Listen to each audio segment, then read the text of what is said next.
రాక్షసీ రూపంలో ఎదురుగుండా వచ్చినది సురస నాగమాత మహాతల్లి, తనతో సమానమైన వేగమున్నటువంటి గరుత్మంతునికి పినతల్లి. ఆమె ఎటువంటి భావనతో రానివ్వండి పరీక్షించడానికి, తనకి మాత్రం పినతల్లి. ఎందుకని తనకెలా పినతల్లి అవుతుంది అంటే, తాను బయలుదేరేటప్పుడు తనని తాను గరుత్మంతునిగా భావించారు. సుపర్ణ వివచాత్మానం మేనేశ కపికుంజరహ అన్నారు మహర్షి. తనని తాను గరుత్మంతునిగా భావించుకుని ఎగిరారు. అప్పుడు తనకి కూడా పినతల్లి అవుతుంది. పినతల్లి పూజనీయురాలు. ఆమె తనని పరీక్షించడానికి వచ్చి ఉండొచ్చు, గరుత్మంతుడికి కద్రో పరీక్ష పెట్టినట్టు. కానీ తనకి మాత్రం పినతల్లి, ధర్మం తప్పకూడదు, నమస్కారమే చెయ్యాలి. దాక్షాయణి నమోస్తుతే, ప్రవిష్టోస్మి హితే వక్త్రం దాక్షాయణి నమోస్తుతే. అమ్మా, నీ నోట్లోకి ప్రవేశించాను, బయటికి వచ్చాను, తల్లి నీకు నమస్కారం. అంతరాక్షసి రూపంలో వచ్చిన ఆవిడ కూడా అప్పాపాపా ఏమి ప్రజ్ఞాశాలిరా. ఒక్క మాట తను ఎందుకు ఎడుతున్నారో చెప్పారు 2-3 వాక్యాల్లో. కుదరదు అమ్మా, అయితే నోరు పెంచు అంతే. తర్వాత బయటికి వచ్చి, అమ్మా నోట్లోకి రమ్మన్నా, వచ్చాను, బయటికి వచ్చాను, నమస్కారం దాక్షాయిని. పరవశించిపోయింది ఆ తల్లి.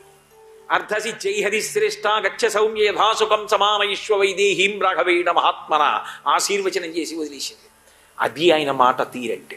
ఎక్కడ ఎలా మాట్లాడాలో అలాగే మాట్లాడతారు.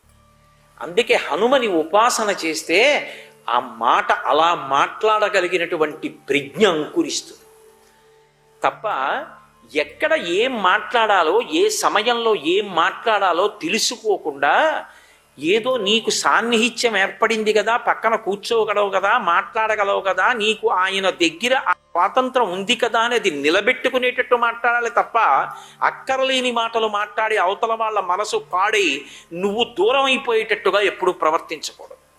మాట మాట్లాడేటప్పుడు అంత జాగ్రత్తగా మాట్లాడాలి. లేకపోతే అనవసరంగా తన స్థానాన్ని తాను పాడు చేసుకున్నవాడు అవుతాడు.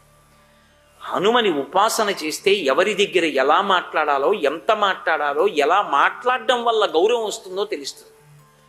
కాబట్టి మహానుభావుడు ఆ సురసని దాటిపోయారు, దాటిపోయి ముందుకెళ్ళారు. ఇప్పుడు లంకాపట్టణాన్ని చేరుకున్న తర్వాత ప్రథమ దర్శనం లంక.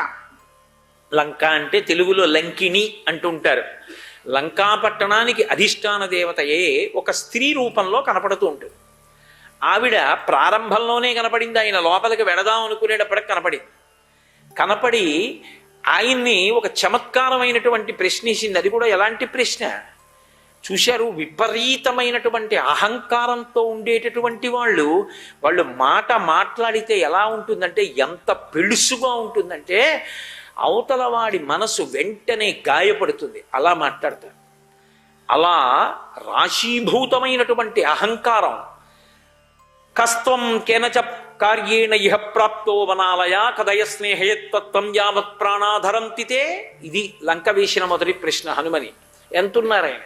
సూర్యే చాస్తం గతే రాత్రౌ దేహం సంక్షిప్య మారుతి వృషదం చకమాత్ర సన్ బభూవ అద్భుత దర్శన అన్నారు వాల్మీకి మహర్షి.